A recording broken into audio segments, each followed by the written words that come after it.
आज चाहिँ मलाई बिहानै मामुले फोन गरेर उठाउनु भएको थियो। So hello everyone, welcome to my mini vlog. म रितिका।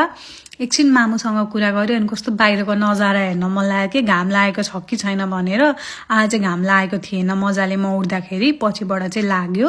अनि म चाहिँ पानी खान थालेँ। पानी खाँदाखेरि पनि म सोच्दै खाँदैछु के सोच्दैछु भन्दाखेरि चाहिँ यो फिनल्यान्डले डिपेन्डेन्टको भिजा चाहिँ किन यति ढिलो दिइरहेछ देखेकै छैन क्या।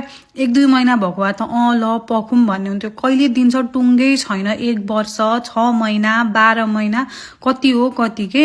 मलाई चाहिँ यो केयरलेसनेस जस्तो लागिसक्यो कि अब त म यति धेरै फ्रस्ट्रेट भइसकेँ नि, कुरै छोडिदिनु।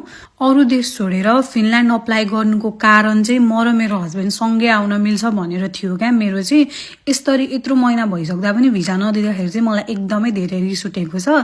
एनिवे अनि म चाहिँ कलेज जानलाई रेडी भएँ। कति धेरै चिसो थियो क्या आज त। ओ माई गड, कलेज पनि पुग्यौँ। यो चाहिँ मेरो कलेजबाट देखिने भ्यू हो। कति राम्रो देखिन्छ के। आज चाहिँ मेरो 3 घण्टाको मात्रै क्लास थियो। क्लास सके अनि हामीलाई यति धेरै भोक लागेको थियो। घर आइपुग्दा लुगा पनि नफेरिकन खान थाल्यौँ कि। आजको लागि यति नै। Thank you so much for watching. By.